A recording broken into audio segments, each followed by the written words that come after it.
सुभाष चंद्र जी, फिरोजाबाद से। राधे राधे महाराज जी। महाराज जी, हरि गुरु में ऐसी आसक्ति कैसे हो कि उनके चिंतन में ही मन लगा रहे, कभी मन हटे ही ना?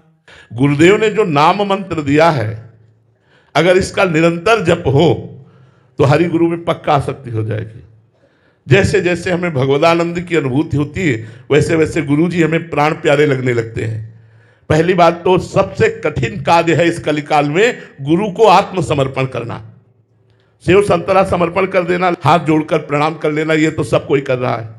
लेकिन गुरु को आत्मसमर्पण करना, जो भक्ति का स्वरूप है, शरणागति का, ये बहुत कठिन बात है। आज शिष्य बनना कठिन है, शिष्य बनकर निर्वाह करना कठिन है।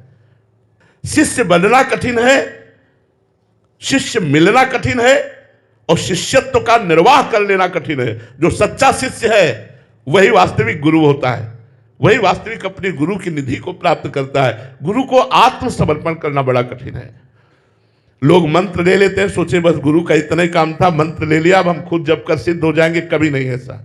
जिसने गुरु की अधीनता स्वीकार नहीं की, गुरु की सेवकाई नहीं की, जिसने गुरु के वचनों पर अपने मन को नहीं चलाया, वो कभी भगवत मार्ग में आगे बढ़ ही नहीं सकता। तो जब आगे आनंद का अनुभव नहीं होता तो न हरि में प्रीति होती न गुरु में।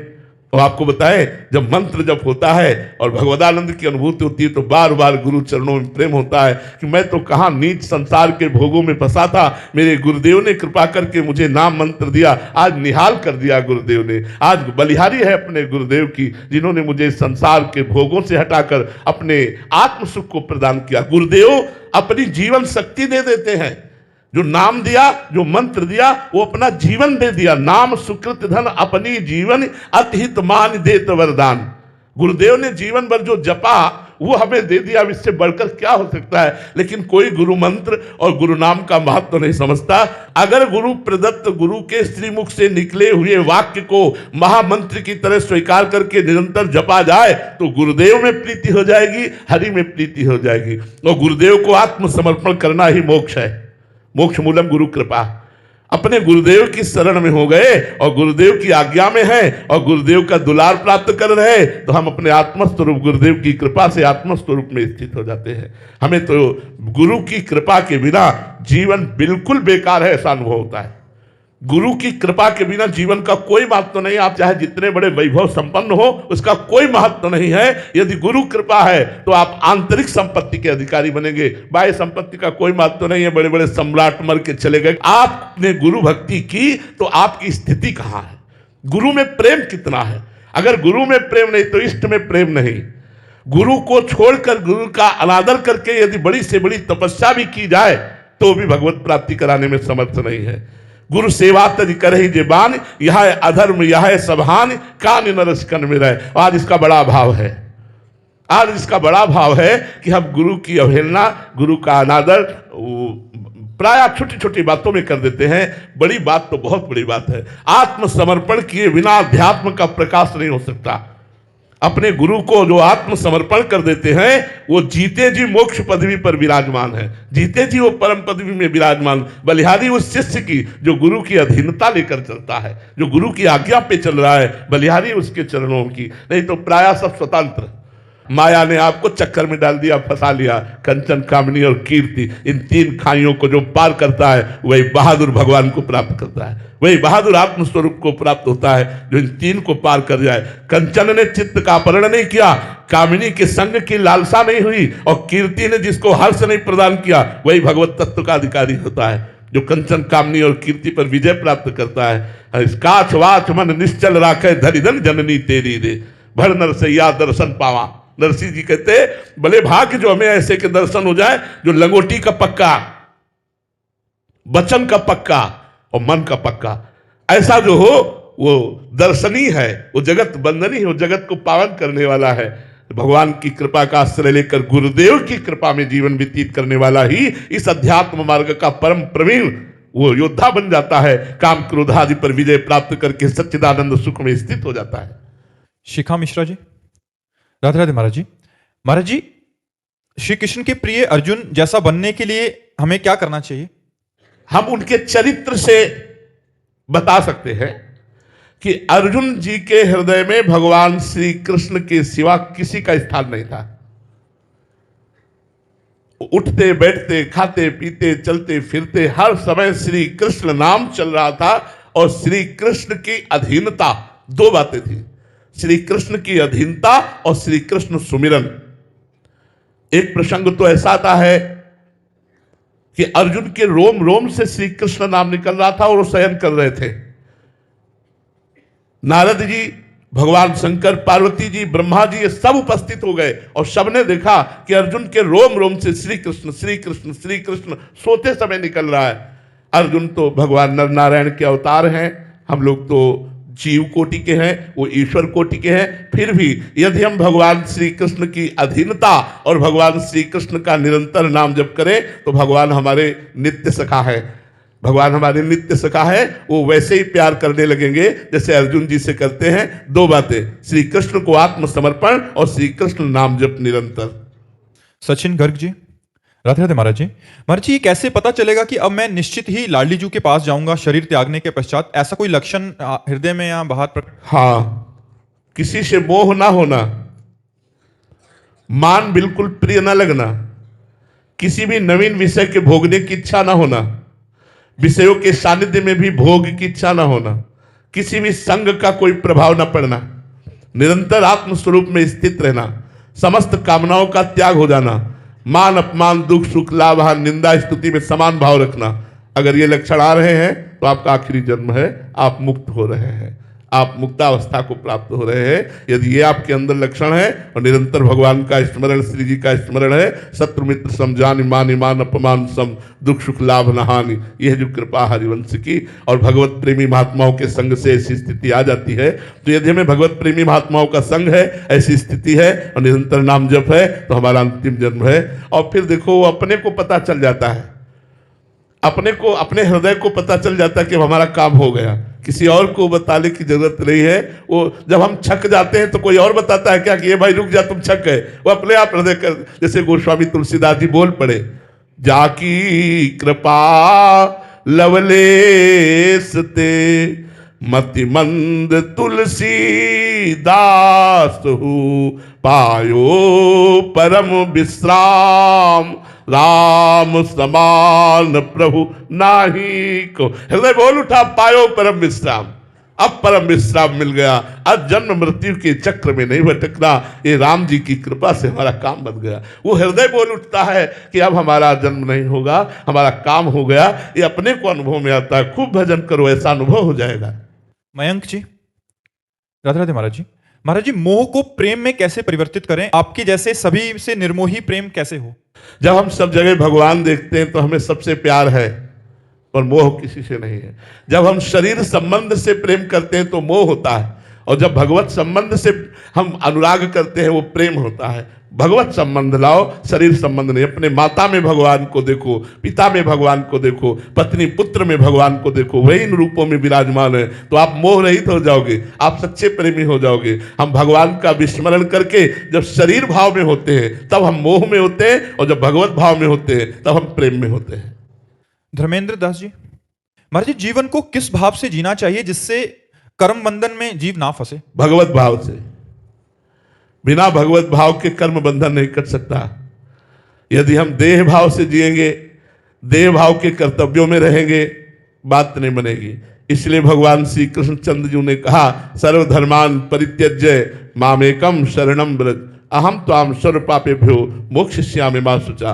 सब धर्म के भाव, जैसे हम किसी के पति हैं, किसी के पुत्र हैं, किसी के मित्र हैं, किसी के पिता, इन विविध लोक धर्मों का, लोक भावों का त्याग करके एकमात्र भगवत भाव में रहे तो कर्म बंधनों का नाश हो जाए और भगवत तत्व का ज्ञान हो जाए, भगवत प्रेम प्राप्त हो जाए। पर देह भाव और लोक भाव का त्याग करना बिना संत महात्माओं के संग के अत्यंत कठिन है। जब तक हमें साधु महापुरुषों का संग नहीं मिलेगा तब तक हम देह भाव और लोक भाव का त्याग नहीं कर पाएंगे। हम लोक और देह भाव में फंस कर मरेंगे तो लोक और देह को ही प्राप्त होंगे, और भगवत भाव में शरीर छूटेगा तो हम भगवान को प्राप्त होंगे। इसलिए मनुष्य जीवन का सर्वश्रेष्ठ भाव भगवत भाव है। मनु कुमार जी, बिहार से, राधे राधे महाराज जी। महाराज जी, शांति और सुख का आखिर कारण क्या है? हाँ, शांति हमारा स्वरूप है, सुख हमारा स्वरूप है, इसीलिए हमारे अंदर मांग रहती है। देखो ना, हमारे भगवान कैसे शांताकारम भुजग शयनम भगवान ये सांप को देखकर कोई शांत रहता है, लेकिन महाराज हमारे भगवान शेष शैया पर शयन करते, शांताकारम भुजग शयनम। हमारे भगवान शांत है, इसलिए हमारी मांग शांति है। हमारे भगवान जो आनंद सिंधु सुख राशि, तो हम कौन है? चेतन अमल सहज सुख राशि। हम भगवान के अंश है, सुख राशि का अंश सुख राशि ही होता है। तो हमारी मांग अखंड सुख है, अखंड शांति है, क्योंकि हम परमात्मा के अंश हैं, हम परमात्मा स्वरूप है, हम अपने को भूल गए हैं। अब हम चाहते हैं भोगों में शांति, सो है नहीं, हुआ नहीं, कितना भी भोग लो। बड़े बड़ों को भ्रम हो जाता है कि भोगों में सुख है, शांति है, भ्रम हो जाता है, भ्रम हो जाता है। जब भोगों का सानिध्य मिलता है तो परमात्मा सुख के मार्ग में चलने वाले पथिकों को भी भ्रम हो जाता है। भोग सुख का त्याग करने से ही शांति प्राप्त होती है। त्यागात शांति अनंतरम, न कि भगवान ने लिखा भोगा शांति अनंतरम, और हमारा मन सिखाता है भोगा शांति अनंतरम। अगर भोग मिल जाए, भोग लिए जाए तो मन शांत हो जाएगा। तो हमारी शांति की मांग है, सुख की मांग है। उसका कारण है कि हम शांत स्वरूप सुख सिंधु भगवान के अंश हैं, और वो भगवान से ही प्राप्ति होगी। जब तक हम भगवान का भजन नहीं करेंगे तब लग शांति लग, तब लग कुशल न जीव कहूं सपने मन विश्राम, जब लग भजत न राम को शोक धाम तज काम। खूब भजन करो तो शांति और सुख दोनों प्राप्त हो जाएंगे। और इन्हीं की चाह हमारे अंदर है, पर गलत जगह हम ढूंढ रहे हैं। भोगों में न सुख है न शांति है, एक जलन है, तृष्णा है, एक बहुत बड़ी अशांति है भोगों में। हर कामना शांति का नाश करती है, ना कि शांति प्रदान करती है। ये भ्रम सबको बना रहता है कि यदि कामना की पूर्ति हो जाए तो हम शांत हो जाए। लेकिन भाई, ये हम शास्त्र संतों से, अपने हृदय से भी बात कहता हूं कि कामना का त्याग ही शांति है, कामना की पूर्णता कभी नहीं हो सकती। हमारे जीवन का परम उद्देश्य आत्मस्वरूप भगवान में प्रेम होना है। इसका केवल भजन से ही पूर्णता का अनुभव हो सकता है, भजन के बिना नहीं। भक्ति ही परेशानुभवो विरक्ति रन्यत्र चैष त्रिक एक कालः प्रपद्यमानस्य यथा स्नतः स्युस् तुष्टि पुष्टि क्षुद पायो नुघासम। जैसे भोजन करने वाले को एक एक ग्रास में तुष्टि अर्थात तृप्ति, पुष्टि अर्थात जीवन शक्ति का संचार, और क्षुधा निवृत्ति अर्थात भूख की निवृत्ति, ये तीनों एक साथ होती जाती है एक एक कवल में। ऐसे ही जो एक एक क्षण तन्मयता पूर्वक भगवान के भजन में व्यतीत करता है, तो भगवान से प्रेम, अपने स्वरूप का बोध, संसार से वैराग्य, तीनों प्राप्त हो जाते हैं। हमें प्रत्येक क्षण को, प्रत्येक मिनट को भगवत स्मरण में लगाना है। चाहे हम अष्टांग योग से चलें तो चित्त वृत्ति का निरोध करके भगवदाकार करना, परमात्मा में स्थित करना।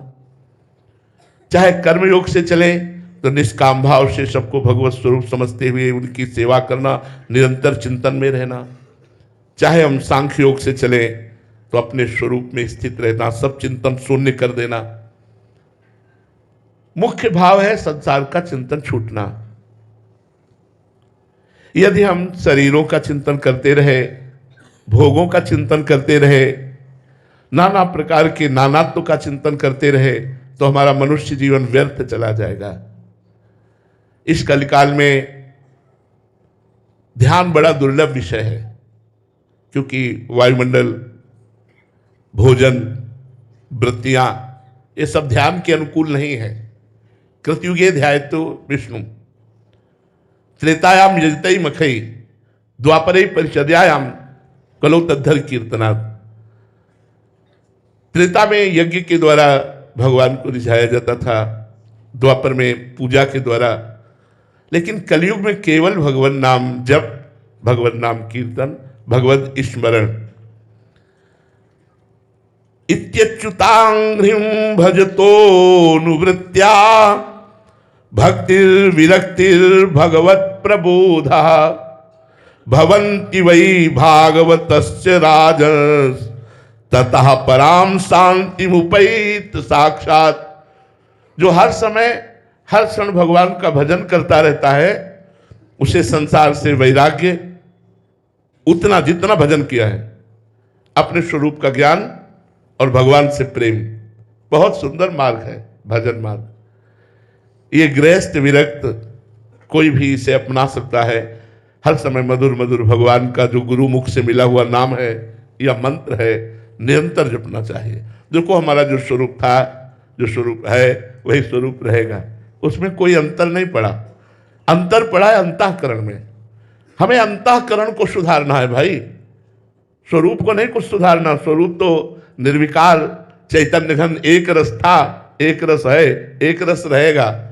स्वरूप विस्मृति होकर के अंतःकरण में तन्मयता होकर के जो मन बुद्धि का इंद्रियों में फिसल कर भोगों में सुख खोजना है, इसे सुधार करना है। इसे एक एक वृत्ति के द्वारा जब हम भजन करते हैं, देखो ये निज अनुभव की बात है, मन भजन के लिए तैयार नहीं है। 3 घंटे फिल्म चला के देख लो, अगर 3 मिनट भी कहीं मन जाए तो हमें बता देना, और 3 मिनट माला लेके देख लो, अगर 3 सेकंड भी लगे तो हमें बता देना। आप खुद अनुभव करके देख लो कितनी बेईमानी कर रहा है मन हमारे साथ। ये दुष्ट हमको कितना पतित कर रहा है। हम 3 घंटे संसार के झूठे दृश्य को बिना किसी तरह की विकलता के, बिना किसी तरह की चंचलता के हम 3 घंटे फिल्म देख सकते हैं, लेकिन 3 मिनट माला लेकर 3 सेकंड एकाग्र नहीं हो सकते। इतना बेईमानी हमारे साथ मन कर रहा है, और उस मन से हम इतनी मित्रता किए हैं, वो जो मांग रहा है वही हम कर रहे हैं। इसलिए हमारी सबसे प्रार्थना है, गृहस्थ और विरक्त ये दोनों मार्ग भगवत प्राप्ति के लिए हैं। हमारा ज्ञान, हमारा विवेक इसी बात पर है कि हम हर क्षण भगवान का स्मरण करते रहे। सनक सनंदन सनातन सनत कुमार आदि जैसे महापुरुष हर समय हरिशरणम हरिशरणम हरिशरणम जपते रहते हैं, इसलिए उन्हें काल और माया दोनों स्पर्श नहीं कर पाते। तो हम सबको चाहिए कि भगवान का निरंतर स्मरण करें। इससे हमें लाभ मिलेगा, संसार से वैराग्य, स्वरूप का ज्ञान और भगवान के चरणों में प्रेम। निरंतर भजन करना ही सबसे साथ। अब निरंतर भजन करने के लिए हमें भोजन शुद्ध चाहिए। यदि हम इधर उधर का मलिन आहार करेंगे, तमोगुणी रजोगुणी, तो हमारी भजन वाली बात आपको समझ में नहीं आएगी। लोग परेशान है, ए भाई तुम जितना चाहते हो उससे अधिक तुम्हें मिल जाएगा अगर नाम जप करोगे तो।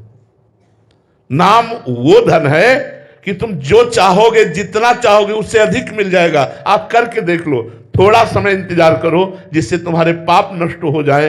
पूर्व में जो हमारे पाप कर्म बन गए हैं, जो हमें बाधा पहुंचाने के लिए तत्पर है, नाम भगवान उनका नाश कर दे। फिर इसके बाद देखो आपको कितना सुख मिलता है। इसलिए सबसे प्रार्थना है, प्रत्येक क्षण प्रत्येक मिनट राधा राधा, कृष्ण कृष्ण, हरि हरि, शिव शिव, जो गुरुदेव ने नाम दिया हो, जो मंत्र दिया हो, हर समय जपो। इससे बढ़कर के कोई लाभ नहीं है।